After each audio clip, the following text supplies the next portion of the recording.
Their routine sale began with 5 people. By the time they were done, only 2 were left. Tomorrow, what happened in the Atlantic that cost Deborah her friends and almost her own life?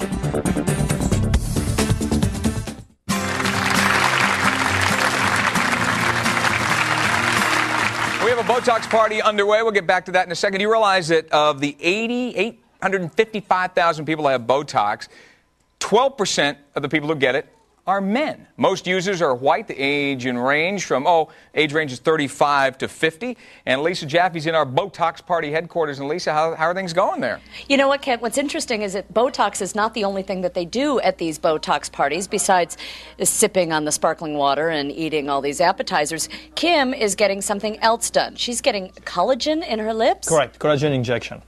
Absolutely. And what it is to plump up the lip to give you 2 things. One is more volume and more definition of it. How much of a problem has this caused for you when you look in the mirror in terms of how you feel about your face? I just think that it's getting less right here as you get older. So I just want to, everybody wants those Angelina Jolie lips, so just plump them up a little bit. And you know what? And actually, for a little while, they might look exactly like the Angelina Jolie lips, too, because they're going to be plumped up to the extreme at the beginning.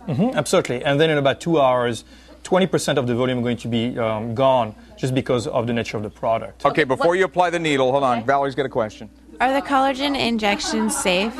Are they safe, these injections? Yes, absolutely.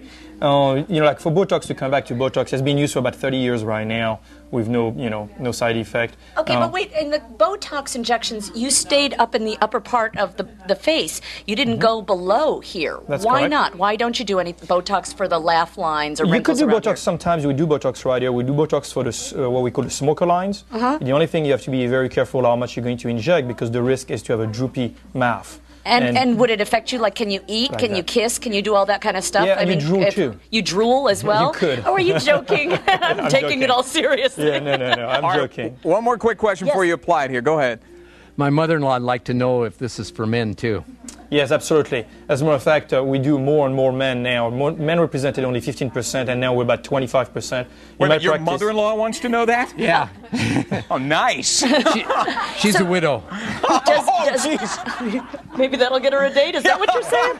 Does insurance cover No. Botox? Neither Botox or collagen is covered by insurance, except Botox if you use it for Parkinson's disease or blepharospasm, things like that. But for cosmetic, no. Okay, so why don't you go ahead and put this in her lip? And you know what, Kent, I was wondering if you could talk to Dr. Fleming again, because one of the things is we're talking about people getting noses like Nicole Kidman's and cheeks like Halle Berry's, but how many of those features are they getting are really the God-given features of those stars? Well, that's a good question. Richard Fleming's on the phone with us with Annual Hollywood's Hottest Looks. How many of the stars have had actually the surgery done, Doctor? It's easier to answer how many have not. It's necessary for them in their work to maintain, to present the best physical features they can. It's part of their work. So most have had some sort of cosmetic surgery. So can you name some names? I don't want to put you on the spot. Anybody that comes to mind?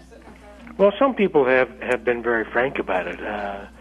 Phyllis Diller, she's talked about it. Cher's talked about it. Right. There's many of them who have admitted it, although most do not want to share that with the public, and they don't. How about Michael Douglas? I mean, it looks kind of like he has.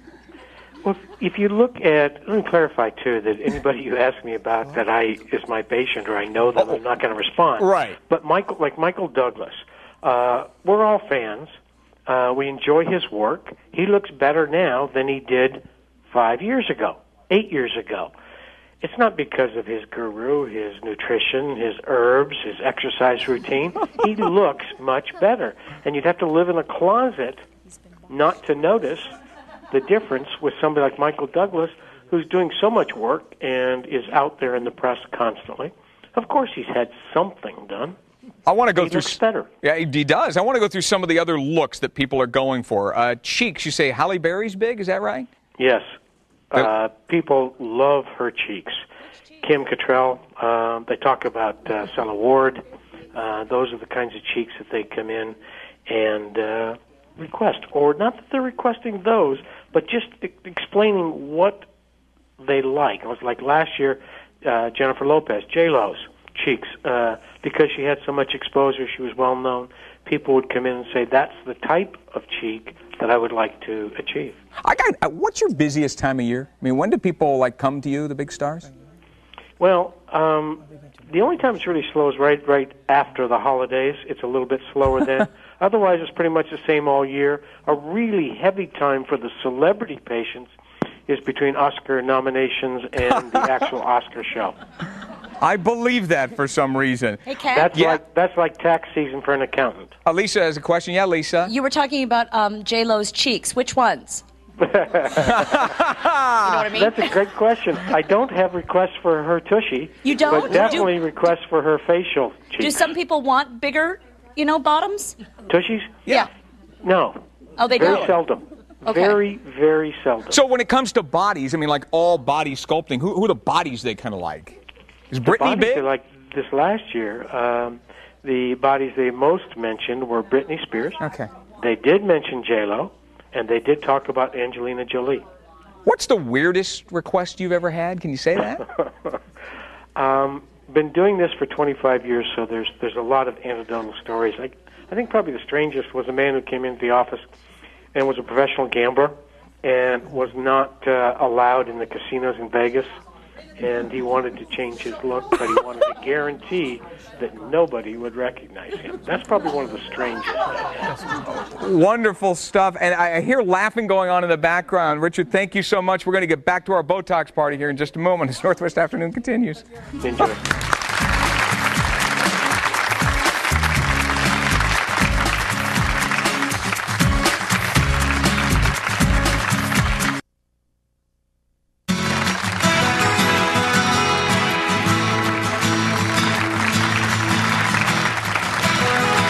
Botox sales, $309 million in 2001. Isn't that amazing? Some analysts say the number could top $1 billion in the next few years. You just got back from the party. How was it? It was fun. I didn't see any shots coming your way. No, I got the shrimp and the sparkling water. You ate all the food. Yeah, great. Okay, if you could do anything. They've wanted to get their hands all over you. I know. What is it? Is it just what? Is it because of this? Is up it the here? lines here? What is it? Yes, it would be for the line. Has that ever bothered you? No, I never even thought of it really. Make a furrowed brow. Okay, now look like you're really angry. Okay, raise an eyebrow like you're flirting or something. Is it true that if he had Botox all up here, that would be frozen and he wouldn't be able to do any of that?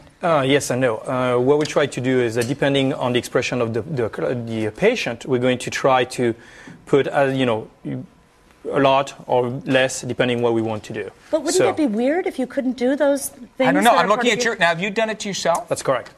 If you look at your head, there are no wrinkles whatsoever. Yeah. I had 2 big wrinkles coming from my family side. And in fact, I want to stand over there. I'm wondering, wait, did you do it to yourself? No. Okay. No. I want to get by you. I want to just stand by you here. Courageous. Okay. So, see if you can see the difference between... Who's older? Sorry. Ticks me off. Good gosh. Hey, you could have had a free shot back at the party. You can really see the difference. Yeah, you could, definitely. And there's also an adjunct effect of it, is if you have migraine, there's a good chance it's going to take your migraine away. Oh, you're kidding? Yeah, we start using Botox for migraine now. Rosie, in our audience, you were furrowing your brow at this whole procedure, weren't you? Yes. What do you think about this? I just don't think it's worth it. What, $200, $300, and you could take years off your life, and all that pain and it was just like a pinch. It felt like this. Still not worth it. No. Judy with a question. Judy. Well, it seems a little spendy to me. For how long will this last? Is it a month, a year? It lasts between 2 months to 6 months, and in general, it's about 4 months. So then you'd have to redo it again. That's correct. But another excuse for a party, right? But the more you do it, in fact, the longer it's going to last. Okay, now, Liz, at the beginning of the show, you worked on the lines around her face, and I hate to call them crow's feet. That just sounds so bad, doesn't it? Because I love her lines around her face. Don't you? They're great. I do. I love them. You hate them. But am I going to see a difference? Yes. Right today? No, not today. It takes about 72 hours to have the first effect of the Botox. 3 days. Okay, so 2 days. And then what do you think? Now that you've gone through the procedure, would you have it done anywhere else? Never. Anywhere else on your face, not with somebody else. These would be great. Get right here. Yeah, so I don't. Well, I noticed when you did her, the one shot here. But I mean, I got a roadmap up here. So I mean, is it like how multiple shots? Oh, for you, yes. You do $22,000 worth.